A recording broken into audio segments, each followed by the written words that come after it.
انسان کی کہانی میں آپ سب کو خوش آمدید۔ آج ہم دیکھیں گے کہ قوم عاد کی تباہی کے بعد رسولوں کی تاریخ کا دھارا کس سمت مڑتا ہے۔ زمانہ قدیم سے پیٹ بھرنے کے بعد سر چھپانا انسان کا سب سے بڑا مسئلہ رہا ہے۔ غاروں نے لاکھوں برس تک انسان کی اس ضرورت کو پورا کیا ہے، مگر ان غاروں کو تراش کر خوبصورت رہائش گاہوں میں بدلنے کا ملکہ پہلی دفعہ قوم سمود کو حاصل ہوا۔ یہ قرآن میں بیان کردہ رسولوں کی اقوام میں سے پہلی قوم ہے جس کے آثار آج کے دن تک موجودہ سعودی عرب میں باقی ہیں۔ یہ آثار اس بات کا زندہ ثبوت ہیں کہ خدا کا انکار کرنے اور آخرت کو بھول کر دنیا میں مگن ہو جانے کی مہلت اس دنیا میں گرچہ دی گئی ہے، مگر ایسا کرنے والوں کو آخر کار خسارہ اٹھانا پڑتا ہے، اور ان کی کوئی ترقی اور خوشحالی ان کو خدا کی پکڑ سے نہیں بچا سکتی ہے۔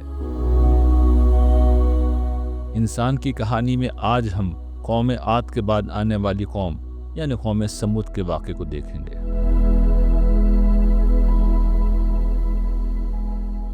سر، قرآن مجید گزشتہ اقوام کے واقعات سنا رہا تھا، تو قریش پر اس کا کوئی اثر ہو رہا تھا؟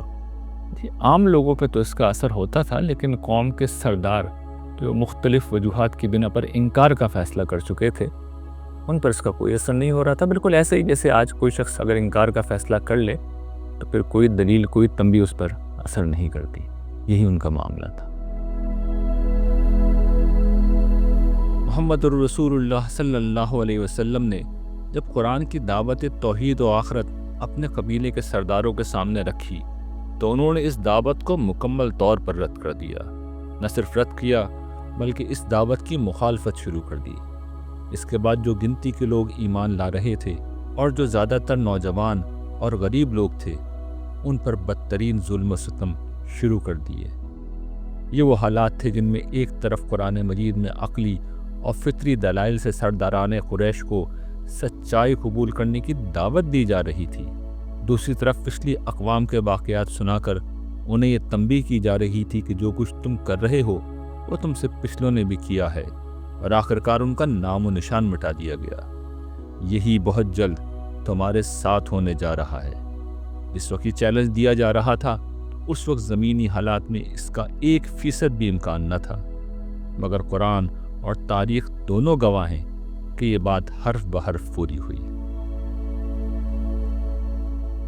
خدا کے رسول محمد صلی اللہ علیہ وسلم اور قرآن مجید کی سچائی کا اس سے بڑا ثبوت کیا ہو سکتا ہے؟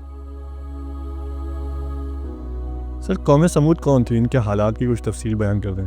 یہ قوم عاد کے بچ جانے والے افراد تھے جنہیں عذاب سے بچا لیا گیا تھا، اور پھر یہ عرب کے جنوب سے نکلے اور شمال میں جا کر آباد ہو گئے تھے۔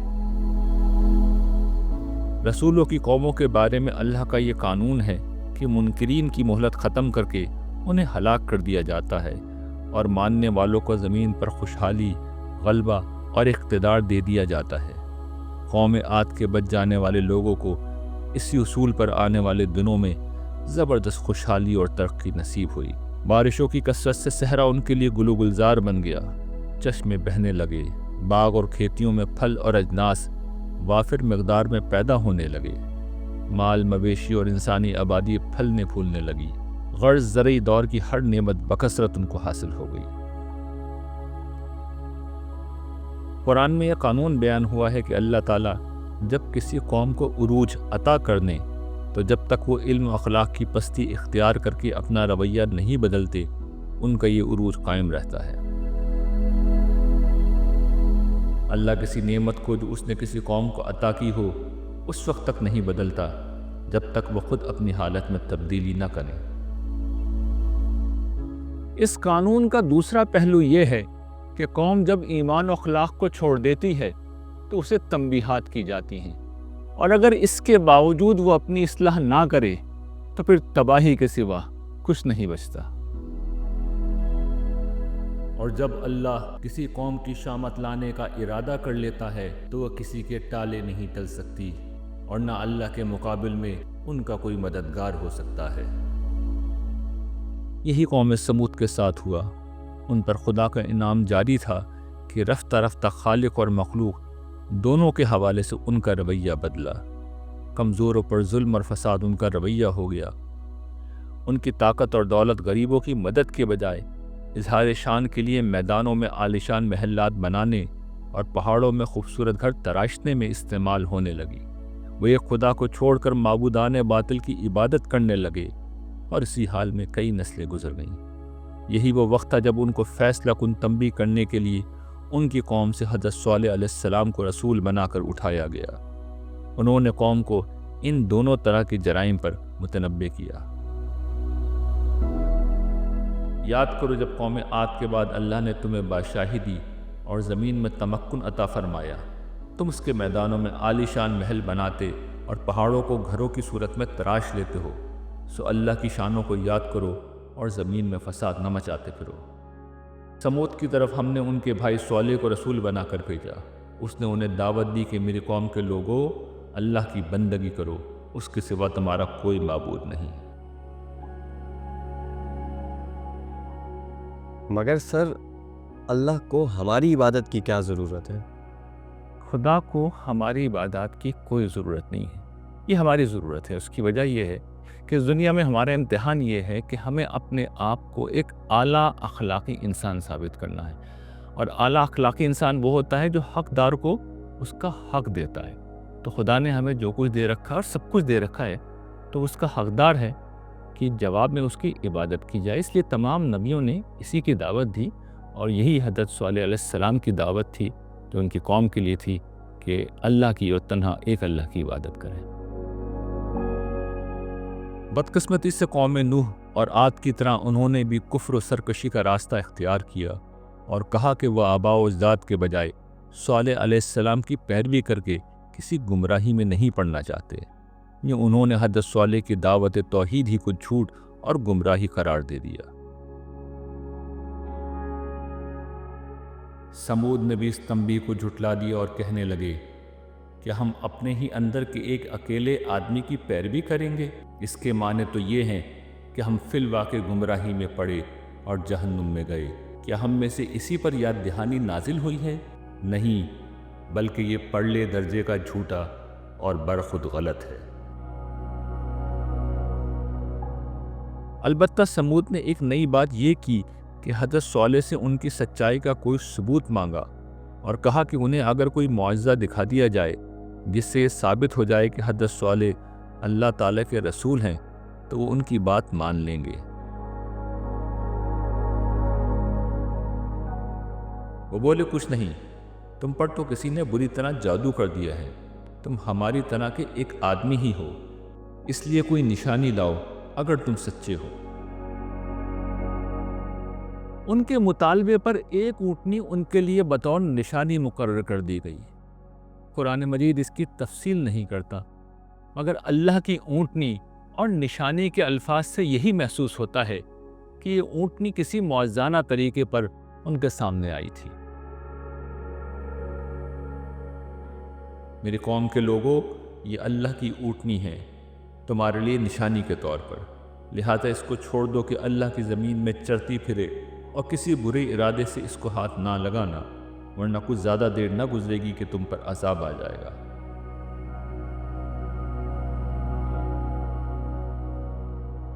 بعض مفسرین اس کی تفصیل میں بیان کرتے ہیں کہ اس اونٹنی کو براہ راست پہاڑوں سے نکال کر ان کے سامنے کھڑا کر دیا گیا تھا۔ یہ معجزہ سامنے آنے پر سمود اپنی بات سے پھر گئے کہ وہ نشانی دیکھ کر ایمان لائیں گے۔ اس پر ان کو یہ فیصلہ سنا دیا گیا کہ اب ایک روز بستی کے سارے جانور چشمے پر پانی پینے جائیں گے اور دوسرا پورا دن اس اونٹنی کا ہوگا۔ صالح نے کہا، یہ ایک اونٹنی ہے، ایک دن پانی پینے کی باری اس کی ہے اور ایک مقرر دن کی باری تمہارے لیے ہے۔ اس بستی میں 9 بڑے قبیلوں کے لوگ آباد تھے۔ اب ان سب کے لیے ایک مصیبت پیدا ہو گئی، کیونکہ وہاں جانوروں کو پانی پلانے کا ایک ہی گھاٹ تھا۔ انہوں نے حضرت صالح کی تنبیہ کو سنجیدگی سے لینے کے بجائے اسے حضرت صالح اور ان کے ساتھیوں کی نحوست قرار دیا۔ پھر انہوں نے یہ فیصلہ کیا کہ اونٹنی کو اور حضرت صالح کو بھی ہلاک کر دیا جائے، مگر چونکہ قبائلی دور میں ہر شخص کو اپنے خاندان اور قبیلے کا تحفظ حاصل ہوتا تھا، اس لیے یہ خفیہ منصوبہ بنایا گیا کہ حضرت صالح اور ان کے ساتھیوں کو رات کے وقت خاموشی سے قتل کیا جائے گا اور پھر قسم کھا کر اپنی بے گناہی ثابت کی جائے گی۔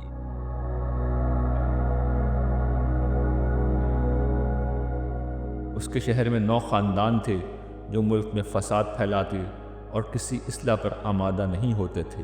انہوں نے آپس میں اللہ کی قسم کھا کر عہد کیا کہ ہم صالح اور اس کے لوگوں کو رات کے وقت جا ماریں گے، پھر اس کے وارث سے کہہ دیں گے کہ اس کے آدمی کی ہلاکت کے وقت ہم موجود نہیں تھے اور ہم بالکل سچے ہیں۔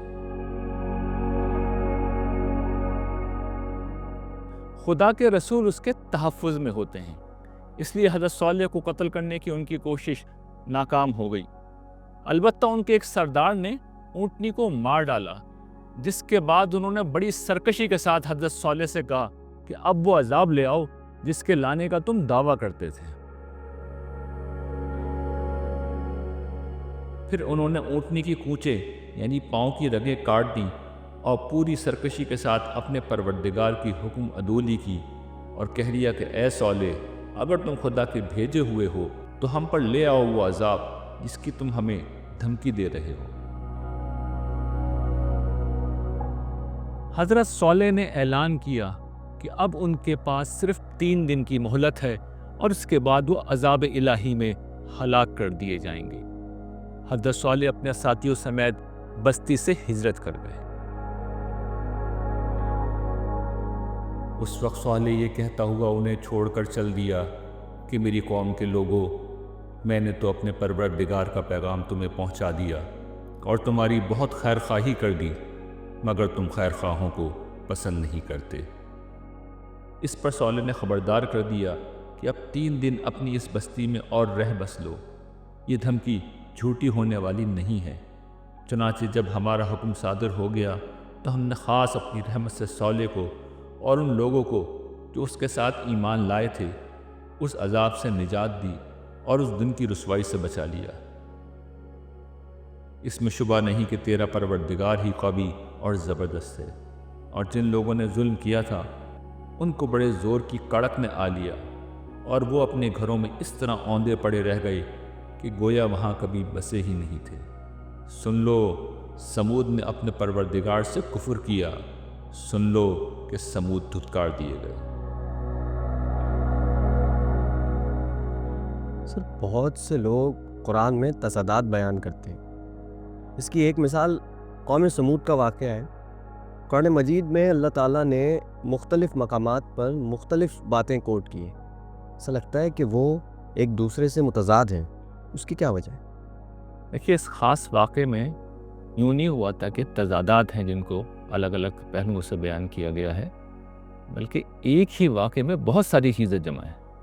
جب وہ چیزیں جمع ہیں تو ان کو ایک جگہ ایک پہلو سے بیان کیا گیا، دوسری جگہ دوسرے پہلو سے، تاکہ عذاب کی شدت، نوعیت اور ہمہ گیری واضح ہو سکے۔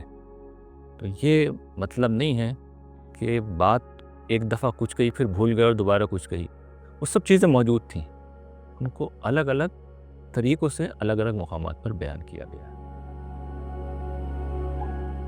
قوم سمود پر آنے والا عذاب بڑا منفرد تھا۔ قرآن مجید نے کئی الفاظ استعمال کر کے اس عذاب کی شدت اور نوعیت کو بیان کیا ہے۔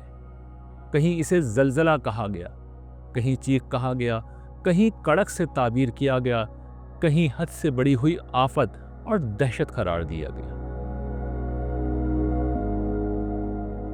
قرآن مجید کے بیانات سے محسوس ہوتا ہے کہ ہوائیں گہرے بادلوں کو ان کی بستی کے اوپر لے کر آئیں، پھر ان بادلوں سے انتہائی سخت کڑک پیدا ہوئی جو ایک دہشت ناک چیخ کی طرح فضا میں پھیلی، اور اس کی شدت اتنی زیادہ تھی کہ اس نے زمین پر زلزلے کا سا لرزہ پیدا کر دیا۔ انسان کے کان ایسی کسی آواز کو کیا برداشت کر سکتے تھے؟ چنانچہ وہ سب اپنے گھروں میں اوندے پڑے رہ گئے۔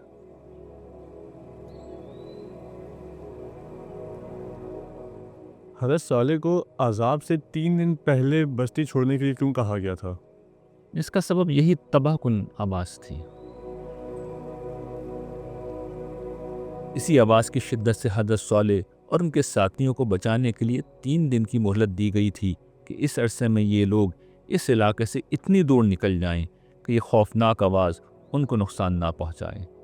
یوں خدا کے مجرموں کو ہلاک کر دیا گیا اور آج ان کے گھروں کے سوا ان کا کوئی نشان باقی نہیں بچا ہے۔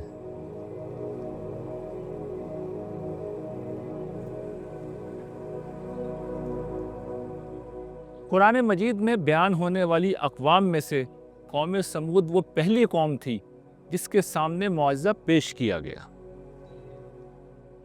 سر یہ معجزہ کیا ہوتا ہے اور کیوں دکھایا جاتا ہے؟ معجزہ ایک ایسی حقیقت کا ظہور ہوتا ہے جو مخاطب کی عقل کو عاجز کر دے۔ یہ ایسی خارق العادت چیز ہوتی ہے جس کی علمی و عقلی توجیہ مخاطبین نہیں کر سکتے اور نہ اس جیسی کوئی چیز جواب میں پیش کرنے کے قابل ہوتے ہیں۔ سر آج کی دنیا میں کیا کوئی معجزہ اللہ تعالیٰ کی طرف سے ہوتا ہے؟ جی نہیں، یہ ممکن نہیں۔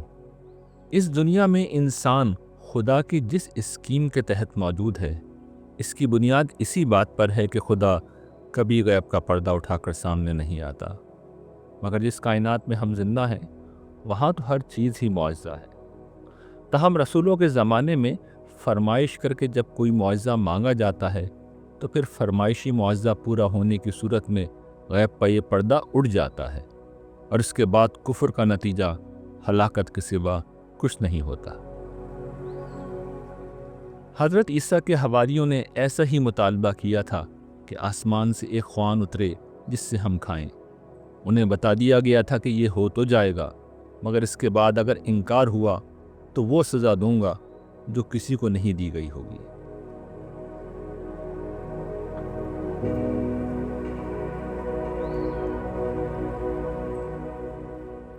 اللہ نے فرمایا، میں اس کو تم پر ضرور نازل کر دوں گا، مگر اس کے بعد جو تم میں سے منکر ہوں گے انہیں ایسی سخت سزا دوں گا جو دنیا میں کسی کو نہ دی ہوگی۔ نبی کریم صلی اللہ علیہ وسلم کی دعوت کے جواب میں کفار مکہ نے مطالبات کی ایک فہرست پیش کر دی تھی۔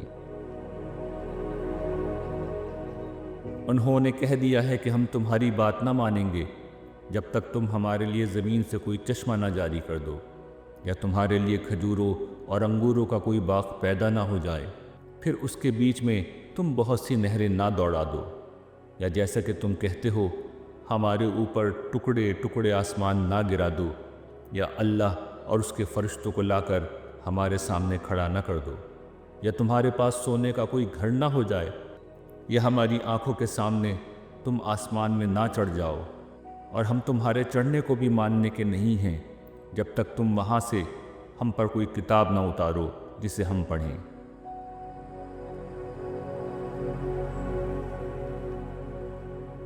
اللہ تعالیٰ نے کفار مکہ کے شدید اصرار کے باوجود ان کے مطالبے پر اس نوعیت کا کوئی معجزہ نہیں دکھایا، کیونکہ وہ جانتے تھے کہ پچھلی قوموں کی طرح یہ لوگ بھی ماننے والے نہیں ہیں اور معجزے کے انکار کے بعد ان کی تباہی لازمی ہو جائے گی۔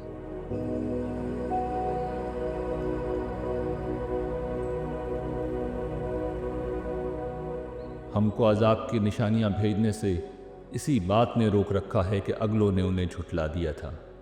سمود کو ہم نے اونٹنی اسی طرح کی ایک آنکھیں کھول دینے والی نشانی کے طور پر دی تھی، لیکن انہوں نے اپنی جان پر ظلم کیا اور اس کی تکذیب کر دی۔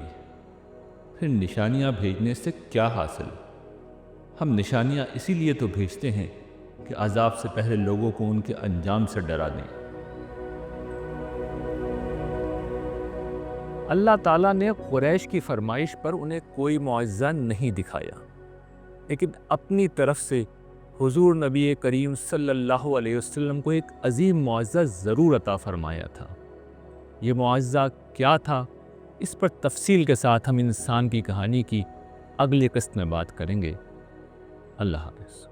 نگاہ شوق میں آ پردہ گماں سے نکل، میں اپنی ذات سے نکلوں، میں اپنی ذات سے نکلوں، دولہ مکان سے نکل، نگاہ شوق میں آ پردہ گماں سے نکل۔